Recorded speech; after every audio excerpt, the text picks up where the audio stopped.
Hello everybody, welcome to the 19th episode of Mita's Wellbeing. I am Debushmita Nath, counseling psychologist and triphologist. Before we begin this episode, let me thank all the viewers and subscribers for your immense support. Thank you so much. Today is Diwali, so wish you all a very happy and safe Diwali. Today is Children's Day as well. So I would like to wish all my students and children out there a very happy Children's Day.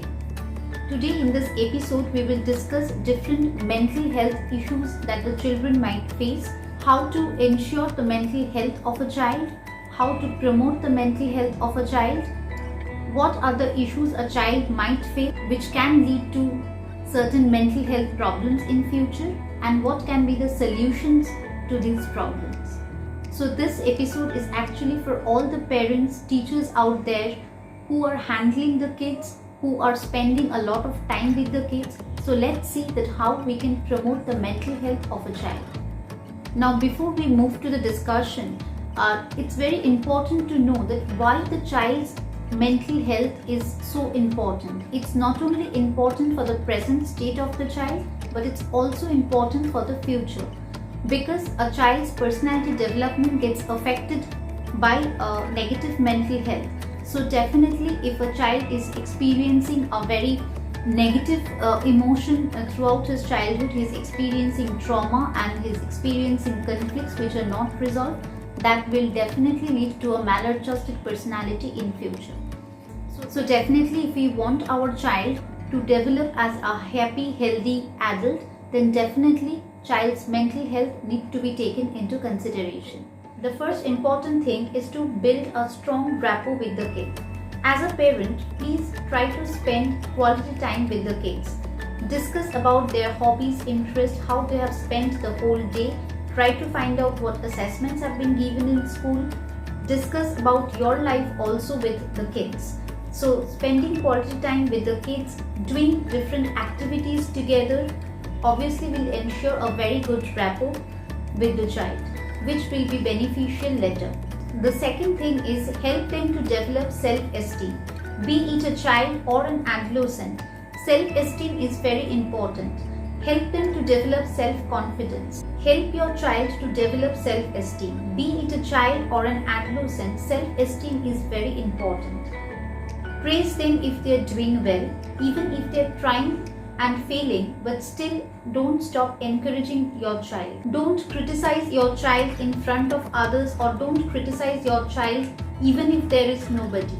Please try to encourage your child. I know that sometimes it's very frustrating for the parents or teachers, and sometimes we do shout on our children, but try to keep a check on that.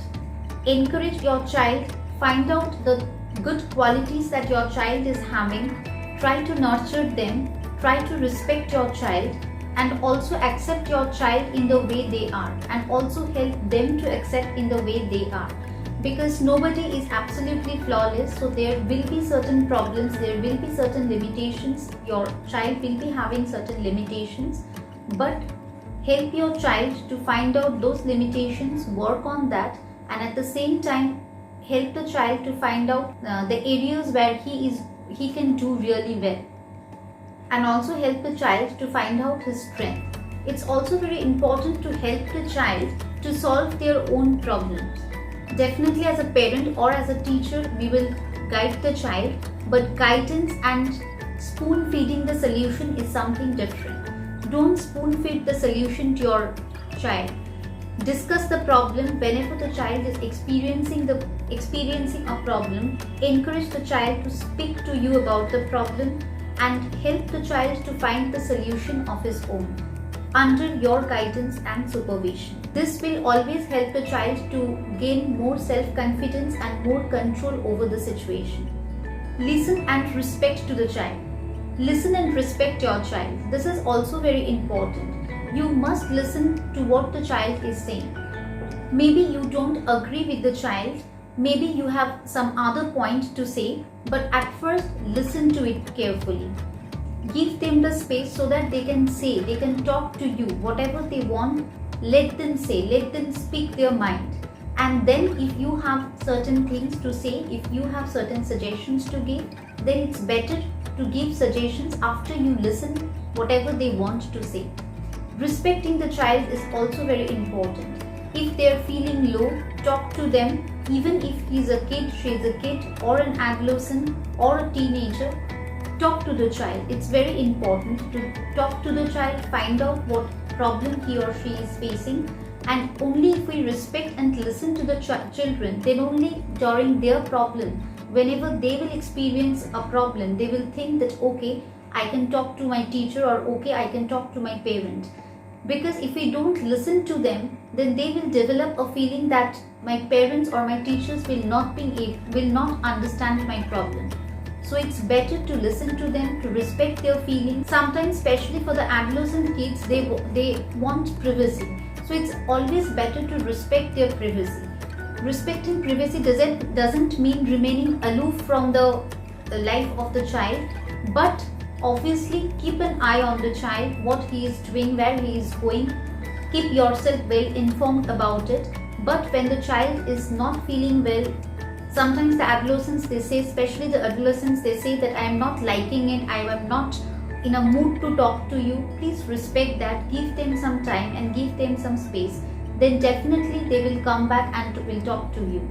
And also for a kid, sometimes the kid, they don't want to go to some place, and we parents just force them to go to that place. Maybe it's a party or some celebration or anywhere, maybe it's a park, and sometimes we do force a child to, suppose if a child can sing well, any relative is coming to the house, we are telling the child to perform in front of the relatives.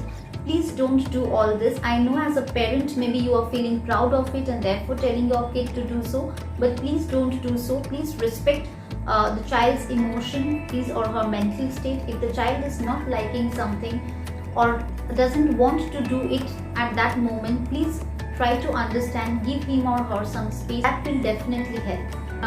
Even if a child or an adolescent is showing temper, sometimes they behave in a very aggressive way, sometimes they show a lot of anger, they shout. I know as a parent or a teacher, it's to bear this kind of attitude, but we must understand that being a child or an adolescent is also a human being, definitely, and they are undergoing a lot of emotions, and they do undergo a variety of emotions and sentiments. So if they are losing temper, please don't tell them anything at that moment, but later on you can always speak to them, talk to them in a very calm way, talk to them calmly, try to talk to them about the problem, try to help them understand that why they should not behave in the way they did, and how to resolve a problem, and how to behave when experiencing frustration or stress. Because as a teacher or a student, if we also shout back when the students are not behaving well, that only means that shouting or showing anger is the right way of handling frustration. So tell them that this is not the right way of handling frustration or stress, and help them to deal with the problem in a logical way. Next, we are coming that when a child can experience mental health issues. A child can face mental health issues because of multiple reasons. One can be a family history. In many of the mental disorders, we see genetic factors play a very important role. So if the family has got some history of mental disorder, then the child is more vulnerable in developing that particular disorder. Other than that, any kind of emotional trauma, it can be physical abuse, mental abuse, sexual harassment. Another cause can be change in lifestyle, maybe getting admission in a new school or moving to a new city. This can all create a kind of stress on the child, because obviously they have to adjust with new friends, new people around, and therefore this kind of change can also act as a stressor. Other than that, separation and divorce of parents, parents in serious conflicts with each other can also pose a threat to the mental health of the child. If your child is experiencing any kind of problem, any kind of mental health issues, if the child is many a times we see that the child is very happy, jolly kind of a child who is turning into a very quiet person, very depressed person, and nowadays even the children are becoming the victims of cyber abuse. So as a parent, as a teacher, it's our responsibility to find out that whether the child is enjoying a good mental health or not. If necessary, we must talk to the child, we must allow the child to express his thoughts and emotions, we must provide a protective and a very secure environment, so that the child feels that I am not alone, but my parents and teachers are always with me, supporting me. They will understand. So once they understand that we will understand them, then definitely they will come up with their problems, they will share their emotions, thoughts and feelings with you. So it's very important to be their friend, to respect their emotions, and in turn obviously we will be able to develop a very good rapport with our kid, which is very important. If you identify any problem, any such mental health issue in your child, talk to the child. If the child is not okay, sometimes they might experience certain things which they are not comfortable to talk to, which they are not very comfortable in discussing those issues with their parents or with their teachers. So in that regard, we can ask them if they are comfortable in talking to any of their friends, or sometimes we just ignore the problem that the child is facing. We think that being a kid, one cannot face any kind of mental health issues, but it's very wrong, because as an adult we can express our emotions, but as a kid it's difficult for them to express what they're feeling. So it's very important that if you are seeing certain changes in their behavior and you are talking to them, but still there is no solution to it, or there is no change in their behavior, or you are unable to identify the problem, then talk to the school authority, talk to the teacher, talk to their friends, psychologist, and obviously consult a psychologist, and definitely talk to a psychologist, and always remember that prevention is better than cure. So I hope you have liked today's video. If you have liked this video, then please hit the like button. Share this video with your friends and family, and if this is the first time you are viewing this channel, please subscribe to this channel for more interesting updates. You can also follow Mita's Wellbeing on Instagram. If you're experiencing any kind of emotional problem, without hesitation, you can share your problem with me. You may not write your name, just write your problem and share this problem with me. My mail ID is given in the description box. Stay happy, stay connected to your kids. Always think positive. See you in the next episode.